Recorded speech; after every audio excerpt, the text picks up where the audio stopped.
Now we're getting into the DM question of the week. What skills should you use? Should you have to be a great DM? Yeah, what skills make a good DM? Basically, what does it take? To be a DM? What are you good at? Like, what is it? What is it typically? And to start this off, I do want to say that this is a game, D&D, and so you don't need any skills to have fun with your friends as a DM. You don't need any. Like, just don't stress about it. Don't if you feel like you want to give DM a try, do it. Like, you don't need to be like good, quote unquote. You don't need to be Matt Mercer. You don't need to be anyone that is. You don't need to be skilled. Just play the game. It's a game. You can have fun. So this stuff is really for someone who it is kind of past that, right? And is just really wanting to know what should they work on that really would make them better as a DM. Furthermore, what about a DM is impressive? Like, what are you? If you're a good DM, what is impressive about you? What are those skills that really make DMing a cool thing to be good at, right? Okay. Would you like to start? I kind of start one. So, as a DM, you should. I guess this is not like a skill, but this is sort of like a tip. Always think about your players first. Yeah, that is a tip. It is a tip, and when I mean that, I mean like always just think about like what would make your players happy, because I've been in this situation. A lot of people have. It's like you have this really cool idea, but like your players just aren't really up to it. Okay. So, just always just have the skill, I guess, of anticipating and knowing what your players like. Yeah.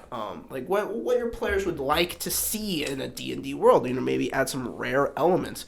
It's like we always fight freaking goblins all the time. No, yeah. Throw kobolds in there. So you're saying, I would say, so like empathy is the skill you're saying, the ability to put yourself in your players' shoes and just think what they would want, and also the ability to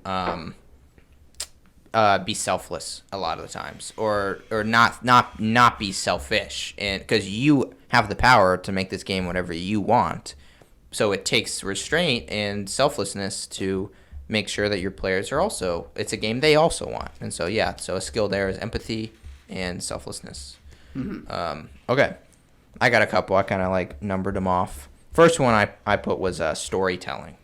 Being a good storyteller. That's a very good one. And so there's two elements to this. There's the writer/author style, and this is the kind that I kind of would it's kind of what I'm good at, I would say. Out of all the DM skills, crafting a story is kind of what I pride myself on. But so this is building plots and conflicts. It's all about conflict, right?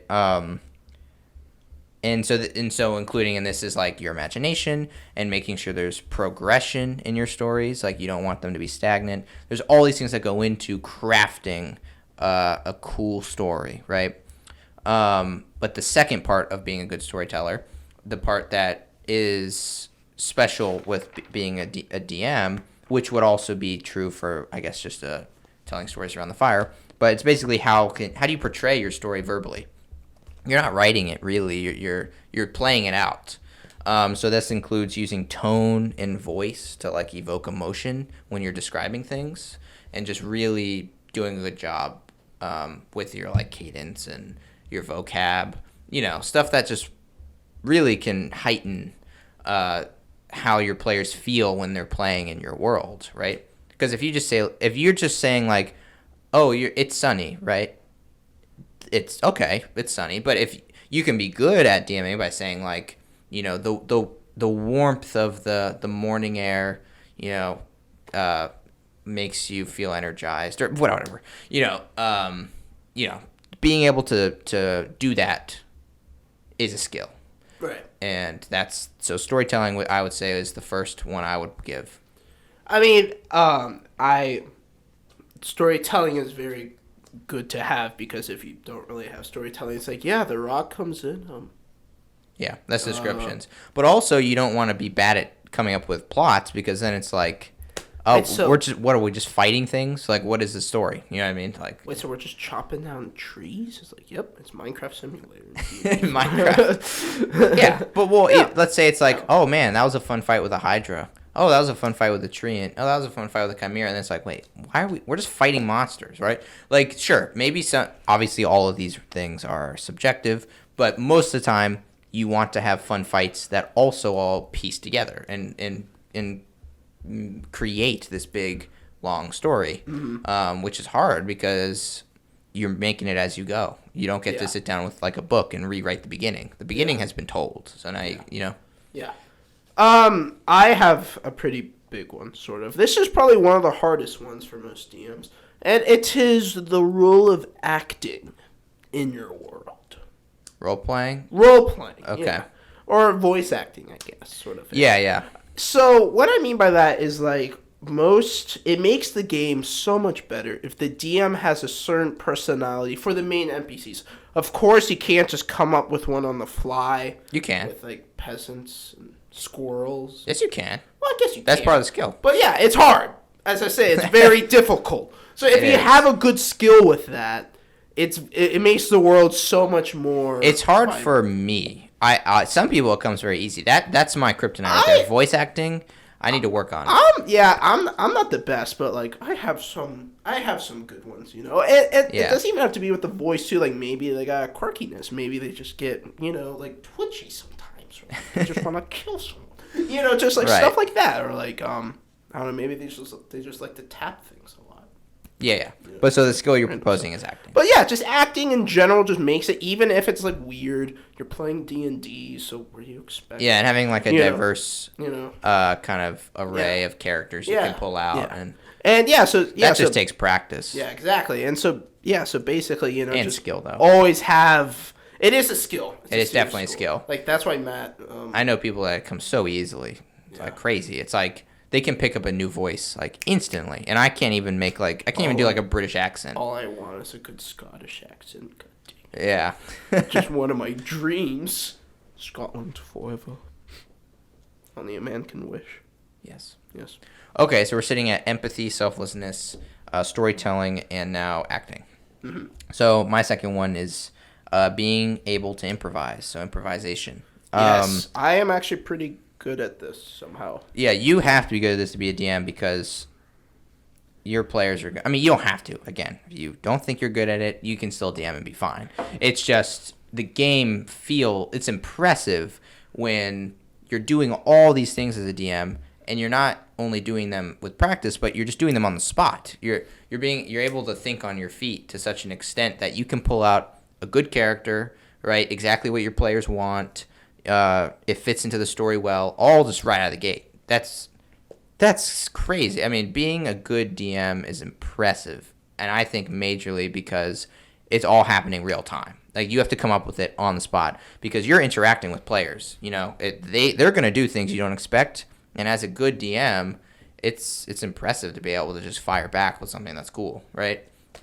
So improvisation is the second one I'm gonna add to it. Yeah, no, I mean, like most stories with like the storytelling stuff, you have a player element. So maybe when you have like the two paths, you know, don't try railroad. So being able to improvise is very useful. Oh yeah. So like, you know, maybe it's like two paths, but the party for some reason is like, we'll just go in the middle. So now you got to improvise like what happens. Mm-hmm.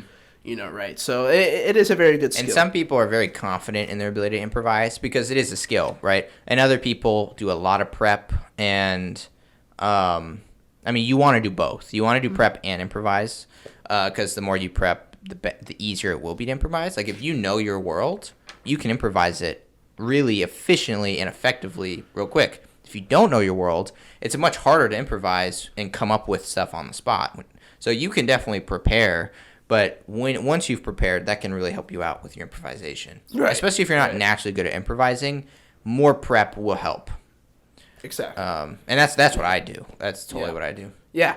So probably this is my last one, but just if you're one of those people, right? This can go for anyone. It's different on the person. But if you have the ability or the skill to entertain people well, that's a very powerful skill to have. Oh yeah, on your own. You should have that skill of being able to entertain people, because everyone playing D&D wants to be entertained. Are you not entertained? Yes. Go gladiator on them. Yes. Yes, but like having this ability is of course amazing. As most DMs, most people playing D&D probably are very good at entertaining people, making laughs and stuff. Mm-hmm. But like just having if you're above and beyond with a skill, the game will always be fun, and that's what matters, right? So this is one of the most important ones: is entertaining and making the game fun. So yeah, like providing energy and energy passion to it. Yeah, mm-hmm. And really make it like, I'm doing. Yeah. Like he's into it, so now I can be into it. Yeah. Or she. Yeah. Yeah. So like if you're like the dragon looks at you and breathes its fire, you take 70 damage, and the people are like, oh, that hurt. I'll just stab it. Oh, you miss. Oh. Yeah. It hits you. Yes, we get it. I'm already bored.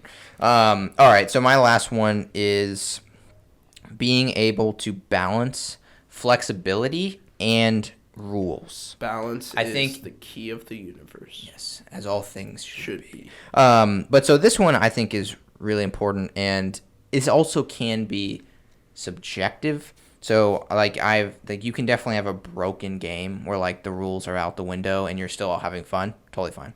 But in general, you want to be able to balance what the rules are, because you need some sort of foundation for what you guys are doing. Otherwise, it's not really a game, right? It's just a bunch of craziness. But you also can't be so strict that you're just sucking the life out of it, right? So you have to really balance between flexibility and the rules. So know when you should let your players stretch the game, but also know when to rein them in, right? No, sometimes you do have to say no. You have to say, can't do that, right? You can't do that quadruple backflip that instantly kills the dragon. Yeah, no, and that makes it more fun. So, I mean, you want to let them have fun to as much as they can. So you don't want to restrict them when something is fine. But at the same time, if they're going to do something crazy, you do want to restrict them because it will make it more fun to have challenge. Challenge breeds fun. Like, games are challenging on purpose. It's not fun to play games that aren't challenging. Like, you don't buy a video game that's made for 4-year-olds because that's too easy, right? You play games like Dark Souls where you just die you just can't win, right? It's torturous. So that's my final one. So I guess in summary, we got empathy / selflessness. We got storytelling. We got acting. Be entertaining. Have fun. Improvisation. Balancing, flexibility, and rules. That's all the ones we said. All right. So in general, I'm not going to go into how you can work on each one of them. Maybe that'd be a separate. And a key is to have a balance of all of these skills. Well, you don't want to go too in depth with one. It's like if you have any storytelling, it's like, well. Well, yeah, you can do too much. Yeah, sure, you sure. could do too much of one. So make sure you balance it all. You just set down a book and you say, "This is our campaign. We've already played it. I've already written the whole story."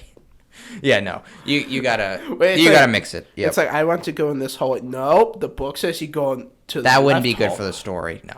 That's not good storytelling. That wouldn't be good for the story. Me killing this random goblin? Yeah, no. D&D storytelling is unique because it's storytelling that you're experiencing in real time, right? Evolves. So it's different. You can't necessarily apply storytelling for authors to DMs, right? There is definitely similarities, but not all of them. Okay, so ways to improve in general. First one is play the game. And not just as a DM, play as a player as well. And this can give you a lot of insight into what you like and what you don't like about other games, and maybe what other people do wrong in your mind or do really good, and you can get ideas. And it's good to know kind of what it feels like to be a player, because that gives you a ton of insight on what it's like to be your players, right? And that's to be empathetic, you need to really understand them. So there's that. Second one, know the rules. When you know the rules, it allows you to improvise a lot better. It allows you to, restrain them in a way that's needed. So if you don't know the rules well, you may not realize when something is going to break the game, right? So that's good. And it just gets you to know your system, right? You can't be a master of something if you don't understand it. Exactly. It also makes the game just a lot faster and smoother. Oh, yeah. True. You know? It's like, oh, wait. Oh, right. It's like good rhythm. Yeah. Okay, and the final thing I have to say, the last way to improve in general is to basically consume media. Read books, watch movies, listen to the Albert Bros. That's the biggest This stuff will give you inspiration, and it will make creating a fantasy world so much easier, and you'll be able to just do it like it comes naturally because your mind's in it. You understand what it's like to be in these worlds because you've read them, because you've listened to us go very in depth on like one monster, right? So yeah, have fun. Have fun. Yep.